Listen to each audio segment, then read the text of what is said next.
നമസ്കാരം, ജന്മഭൂമിയിലേക്ക് സ്വാഗതം. തിരുവനന്തപുരം മേയർ ആര്യ രാജേന്ദ്രനും ഭർത്താവ് സച്ചിൻ ദേവ് MLAയും KSRTC ബസ് തടഞ്ഞു നിർത്തിയ സംഭവത്തിൽ ഡ്രൈവർ യദു ലൈംഗികാധിക്ഷേപം നടത്തിയതായി കണ്ടില്ലെന്ന് കണ്ടക്ടർ സുബിന്റെ മൊഴി. ഇന്നലെ കന്റോൺമെന്റ് സ്റ്റേഷനിലാണ് മൊഴി നൽകിയത്. മേയർ സഞ്ചരിച്ച വാഹനത്തെ ഓവർടേക്കിംഗ് ചെയ്തിട്ടുണ്ടോ എന്നതിൽ വ്യക്തതയില്ലെന്നും മൊഴിയിലുണ്ട്. അതേസമയം സുബിൻ ഡ്രൈവറുടെ സീറ്റിന് സമീപമുള്ള കണ്ടക്ടർ സീറ്റിലാണ് ഇരുന്നതെന്നാണ് വിവരം. MLA ബസ്സിലേക്ക് കയറുമ്പോൾ ഇരിക്കണം സഖാവേ എന്ന് പറഞ്ഞ് കണ്ടക്ടർ എഴുന്നേറ്റ് മാറിക്കൊടുക്കുകയായിരുന്നുവെന്നും സൂചനയുണ്ട്. താൻ നൽകിയ പരാതിയിൽ കേസെടുക്കാത്തതിനെതിരെ ഡ്രൈവർ യദു ഇന്ന് ഹൈക്കോടതിയെ സമീപിക്കും. KSRTC ബസ്സിലെ CCTV ദൃശ്യങ്ങൾ കാണാതായ സംഭവത്തിൽ പോലീസ് ഇപ്പോഴും ഇരുട്ടിൽ തപ്പുകയാണ്.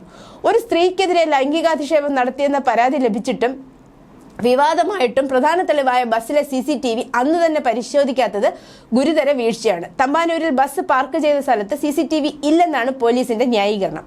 MLA ഉൾപ്പെടെയാണ് ബസ് സ്റ്റാൻഡിലേക്ക് എത്തിച്ചതെന്നും സൂചനയുണ്ട്. ക്യാമറ സ്ഥാപിച്ച കമ്പനിയോട് മെമ്മറി കാർഡ് സംബന്ധിച്ച വിവരം പോലീസ് ആരാഞ്ഞിട്ടുണ്ട്. ഇതിനിടെ ഡ്രൈവർ യദു മോശമായി പെരുമാറിയെന്ന ആരോപണവുമായി നടി റോഷ്ന ആൻഡ് റോയ് രംഗത്തെത്തി. റോഡ് യാത്രയ്ക്കിടെ ഇതേ ഡ്രൈവറിൽ നിന്ന് തനിക്ക് മോശം അനുഭവം ഉണ്ടായിട്ടുണ്ടെന്നും MVDയോട് അന്ന് പരാതിപ്പെട്ടുവെന്നും റോഷ്ന ഫേസ്ബുക്കിൽ പോസ്റ്റിലൂടെ പറഞ്ഞു.